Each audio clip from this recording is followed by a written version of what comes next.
Okay, he just got done setting the pin. The pin is set on the far right of the green.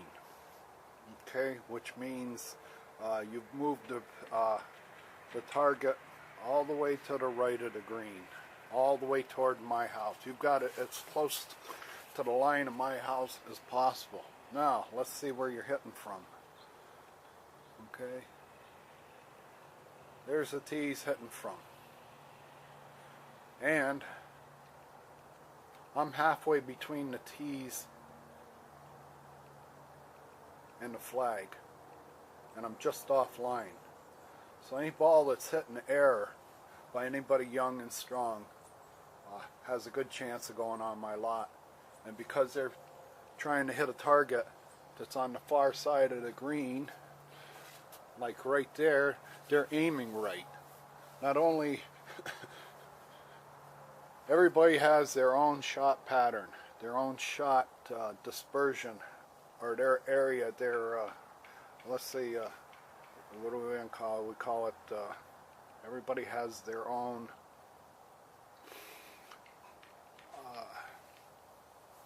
shot dispersion character. One guy, every time he hits the ball, every other time he hits it offline. Another golfer only hits it offline or off target line maybe once out of 20 times. An amateur, every other time he hits the ball. Nobody knows where it's going to go. A brand new beginner golfer stands up there where that tee box is right now and unloads on one, and isn't this pretty? I love this. Here it is. This is the Bellagio water show. You're looking at sacred ground right now. This is Sundance golf course, sacred ground. Why is it sacred? Because it doesn't have a birth certificate. Nobody knows who sired it. This was Buckeye homegrown civil engineering. When the plan came out here from Scottsdale 15 years ago, they had a group huddle down there. A huddle, a tribal meeting, a lodge meeting, whatever you want to call it. They got down there and decided that there's no way that we're going to have a drain when we could have a tee box.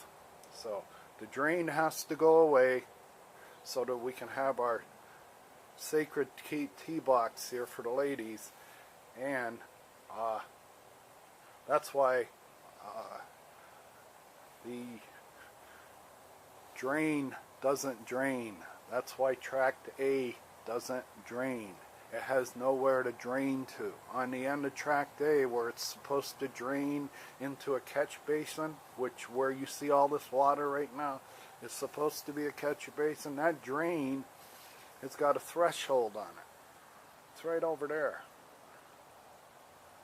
Just beyond that big bush over there, there's a drain. The highest part of that drain is where the bush is. It's a threshold. What they did is, they did a cob job here, a little homegrown engineering. After the engineer wrote this up as being out of compliance and ordered them to dig it out, they did nothing. They did nothing for over a year. I got arrested for walking on that easement. And on the day I was arrested, the Vesperina patio was filled with people. There must have been 10 or 12 people and a couple of video cameras. 30 feet away from me, from where I was being arrested and escorted off of tract A, a public easement that I paid money and I paid dues to use. It's on the plat map. It should be here. You got an engineering letter saying that you're supposed to have a catch basin there and you don't have one. So my lot, I've been using my lot for the last, or the golf course has been using my lot and my neighbor's lot for the last 15 years as a default retention basin. All the water that's supposed to run down onto what you're looking at now, the sacred ground of a tee box, that tee box is supposed to be a catch basin. The end of the pipe is supposed to be up there by that bush right there. That's where the end of the pipe is supposed to be. they extended it 91 feet down to the water. When they took it to the water, they said, that's it. We're going to defeat the drain. We're going to defeat any drainage function coming out of parcel 12 on that corner.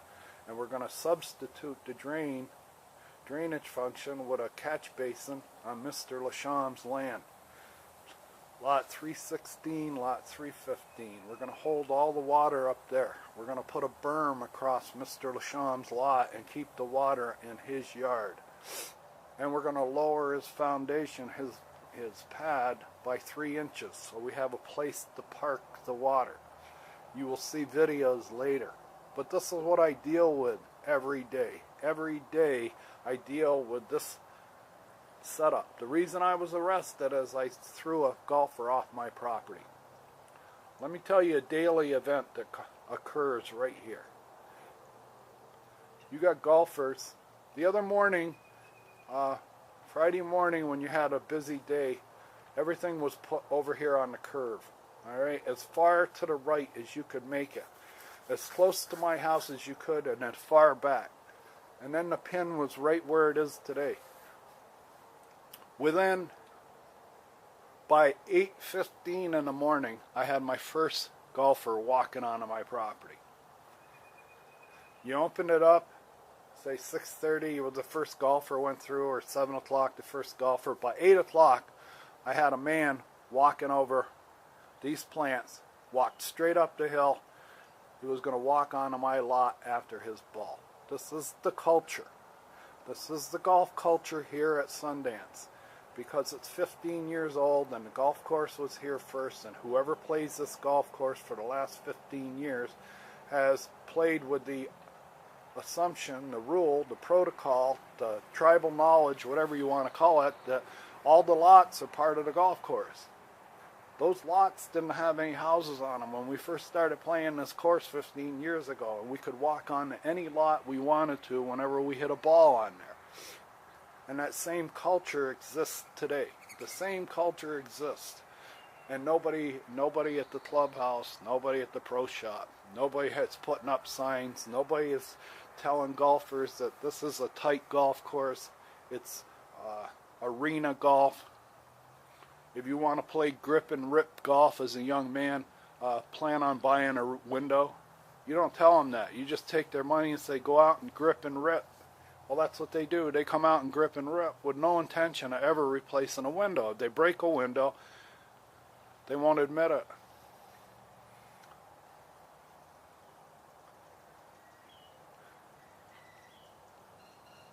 This is how the members, for the last 15 years here, whoever has a house on a golf course, and if the golf course sets up the tee boxes like they have them set up this morning, where somebody's aiming to the right, then I'm in play. I'm in play on every shot that's teed up on this golf course. Yesterday afternoon, it was Sunday afternoon, you wouldn't believe the circus that was going on out here with the type of golfers that were playing from those tee boxes back there. People that couldn't even get the ball off the tee. All day long I was watching people all afternoon. Once the morning group goes through, you got your old pros there, your old grinders that have been swinging golf clubs, and then the new guys. You have a few new ones that you got to watch and keep an eye on. But for the most part, the men's club can get it to the green with no problem without having to come into my yard. But once the men's club is gone, the old pros, and now you're letting amateurs of every talent, every ability, every skill. Some never held a golf club in their life. And then you have the type that consider their golf course or their golf ball sacred. That golf ball is sacred. There's no way a golfer is going to take a $4 ball or a $5 ball that they just parred the last 2 holes with and made a monster 25-foot putt with on the last hole, that they're going to let that ball stay on my yard if they accidentally hit it up here. And that's the way the police are taught to deal with golf course vandalism. This is legalized vandalism. This is golf ghetto. It's the golf ghetto. It's where members have to deal the loss. Now, I see Charlie Waters always giving money to the town of Buckeye, $30,000 a year to the town of Buckeye, and he says it's from the golf course operations. Well, it is, but it's from people like me. I got a $500 window broken 3 weeks ago on a Saturday morning.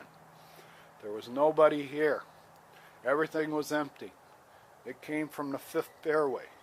There was nobody in the 5th green. There was nobody in the 5th fairway. There was nobody on the 6th tee, the 6th green, the 7th tee to the 7th green.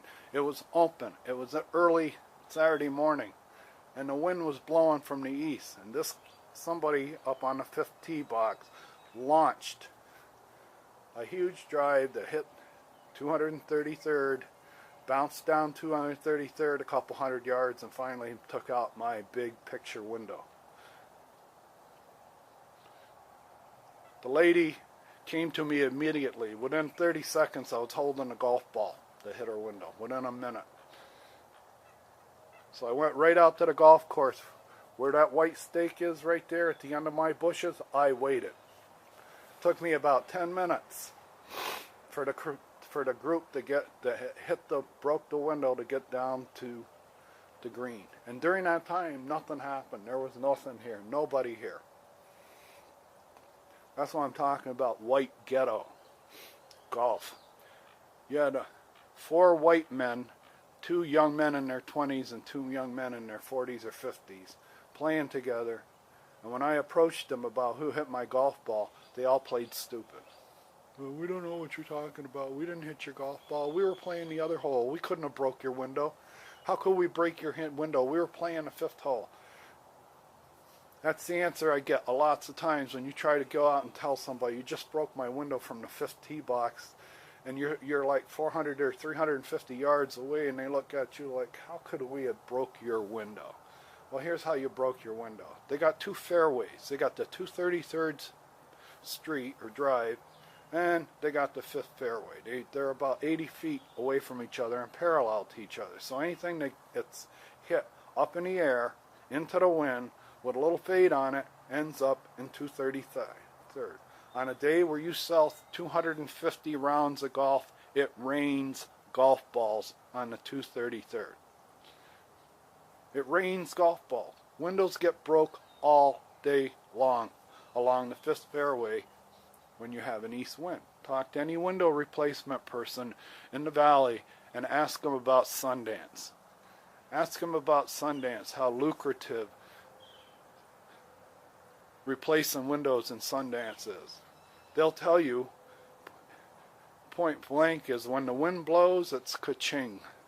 Ka-ching out at Sundance whenever the wind blows. Whenever the wind blows over 25 knots in any direction here at Sundance, we're going to have broken windows.